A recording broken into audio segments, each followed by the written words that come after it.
Hey guys, this is GamerCow playing Sonic Generations, and well, last time is a bit of a thing. Let's hope this time is not quite so much of a thing. You know what? I think I will change. Will I change the music? Yeah, I think I will, because I'm gonna have to go through this a couple of times anyway. And it doesn't really make sense for it though. I don't know.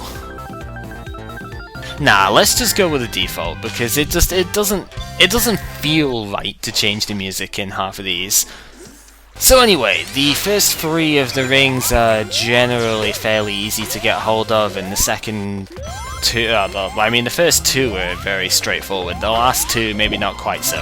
Obviously, there's one straight up there that's actually not that hard to skip, so it's not usually a bad thing. I guess there's the extra life right down the bottom here, which I should probably get. I bought a couple of extra lives from the last time, but yeah, I could still do with getting some more, so I'm just gonna do that, basically. After a whole ton of explanation about doing it, I go ahead and do it. There's another one down there, but I really don't care too much because I never got to show this way off last time, I think, and this is the way I go every single time now, so yeah. It's not that difficult, and it's fairly rewarding, I guess, so definitely go ahead and take that path, because why the hell not? Can you stand on those? No, you can't, so they're just background elements. Good to know! I didn't actually know that, so yay. This section, I think you can totally break this actually if you've got the Thunder Shield, because you can just jump up here and that sort of tears it a new one. Yeah, because you would basically come out this way, and then actually you can also just completely skip the other side and come up here. Get yourself the red ring. Usually what you would do is you would bounce off the spring that's on the other side and bounce on, precision bounce off the clouds to get it, but I don't really care for that. Also, the cloud kind of disappeared there. Again, I don't really care because I can just do that. Get myself another extra life. There's about 3 extra lives in this level, so it's quite useful, to be honest. And, well, I'm going the way that gets you to the third of, well, the highest of the paths, because I figure why the hell not, pretty much. I don't think you need to take this spring, but yeah, you don't need to take that spring at all, it's just a little bit quicker. Yay, more invincibility time. Means I don't lose my shield ever, so that's a good thing. Go up here, and just be careful of the jump there. I do believe this will kill you if you mess it up, so just don't. Or maybe not, because I think if you fall down there... Yeah, if you fall down there, you can probably still get away with it, so it's probably not instant death, actually. There's a ring box on top of the cloud over there, which I think is kind of funny, and this is basically the end of the level. I think it's like maybe the second last checkpoint. There's probably one more to go with, and it's like right up here. Hit the switch, you get over this side. Oh no, it isn't. That is the last one. And hey, my momentum kind of died. How about that?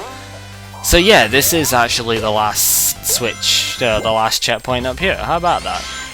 So yeah, you go up, you hit the switch, yeah, springboard, just don't let go of a button, I suppose, and it works like it's supposed to, and then everything breaks. This is the top path, so we get that ring. Obviously, to get the last ring, we need to go on the very bottom path, which is why I need to come back into the level, and hey, yeah, that's exactly how it happens, and well, there's a parrot over there who's kind of looking as well.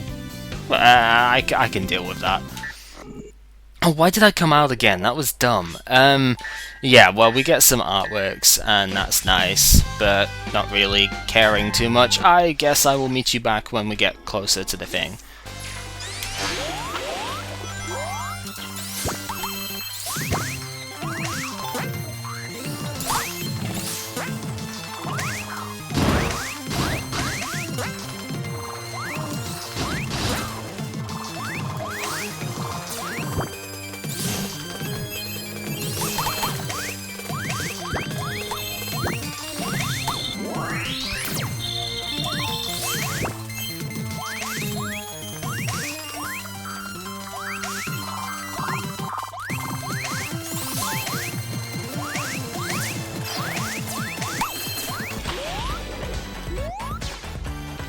Okay, so instead of going on the upper path, you come down this way to get both of the other ones. You've got to come down instead of going up, because otherwise you're not going to be able to get to the paths that you need to take.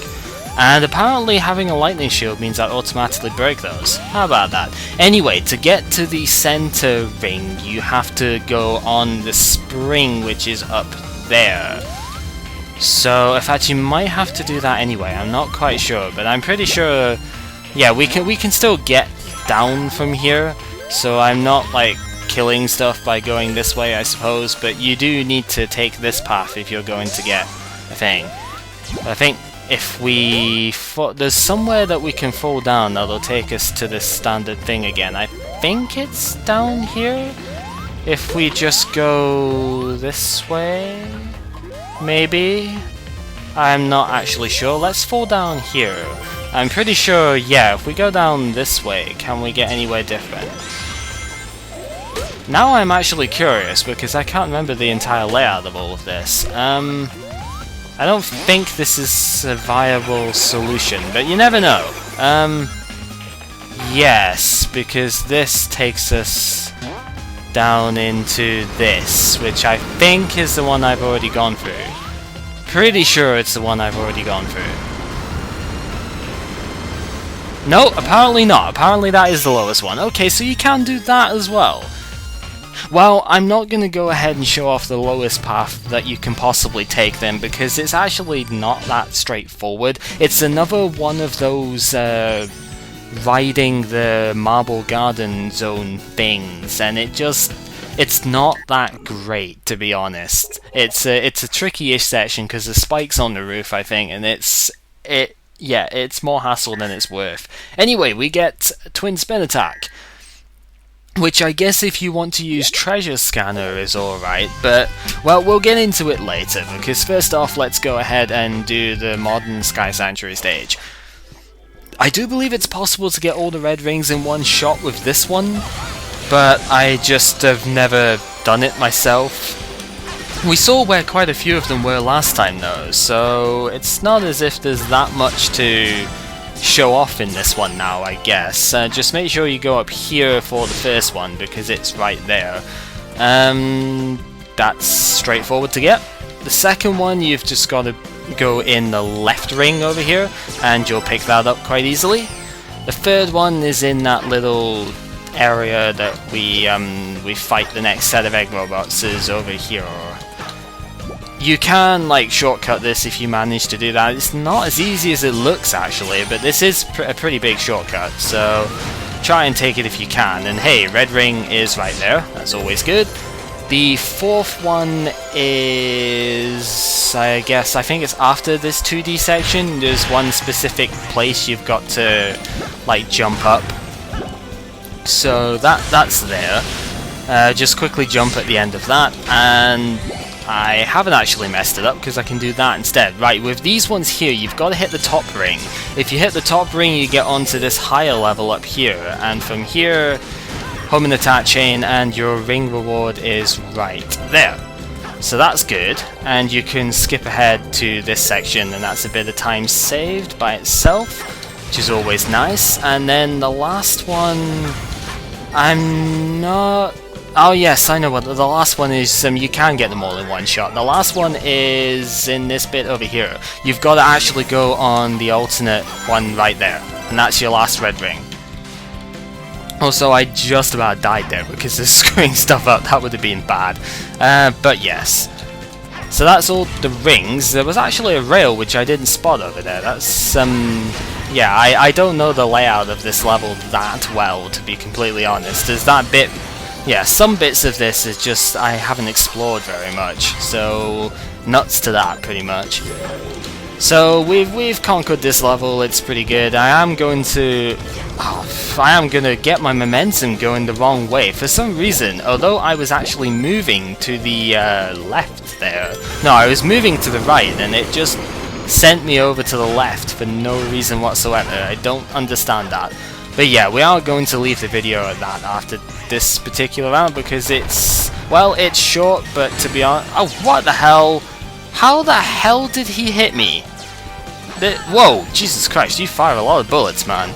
Like, geez, you should really see a doctor about that. That can't be healthy to fire all those bullets off. And now, camera, come on, behave. I need to finish the thing here, and I can't see where I'm going because the freaking camera.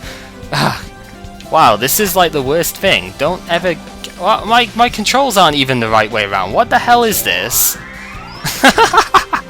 It actually had my controls reversed there as well, but wow, we are finding new glitches every single time I play this game. It's pretty awesome. But yes, that is the end of everything for this part, I guess. As I said, it's kind of a short thing, and I do apologise for that in a way, but at the same time, it's gonna be this length, probably longer than this length again, the next one, because I'm gonna be doing Speed Highway, and I don't know where they all are in Speed Highway, offhand. I know where most of them are, but it's just getting to some of them is kinda hard. Anyway, we got Mushroom Hill Zone, which is awesome, another one that you could replace a green hill, I guess. And some more artwork, and we get another song, which is unfortunately not the good version of this song. Yes, I'm calling the original one bad. It's nowhere near as good as Adventure 2's one. That's just my opinion, but I'm sticking with it. And we get Gage Rebooter, which is actually sort of useful if you aren't going with S ranks, I guess. What it does is again, it pretty much does what it says, but basically what it does is it gives you a full boost gauge if you have to restart. So if you die, you start with a full boost gauge. You could combine this with the Smasher bonus and then have these, and you would have a decent setup.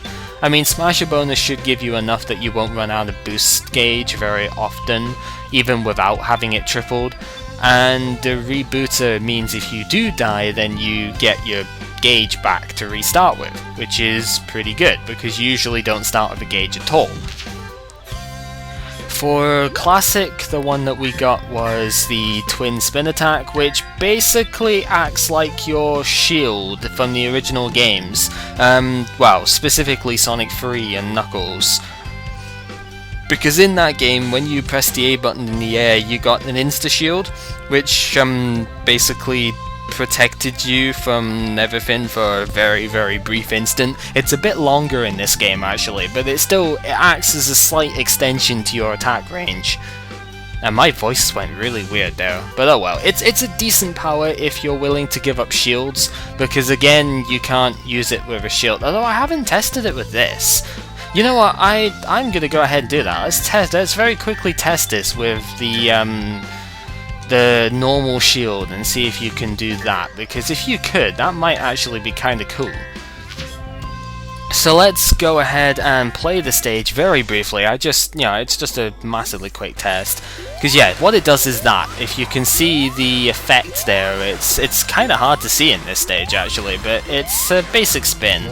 So then, yeah, you can still do it with a shield on as well, so that's kinda cool. Doesn't really protect against that guy though, because that guy's a jerk. But yeah, it lets you do a slightly extended attack, which can be useful for enemies that are just above you or something, I guess. Anyway, this has been GamerCow playing Sonic Generations, and I need to change my skill set now again because of stuff. And basically join us next time where we go ahead and do Speed Highway and hopefully get some cool stuff going there. So, see you for that then.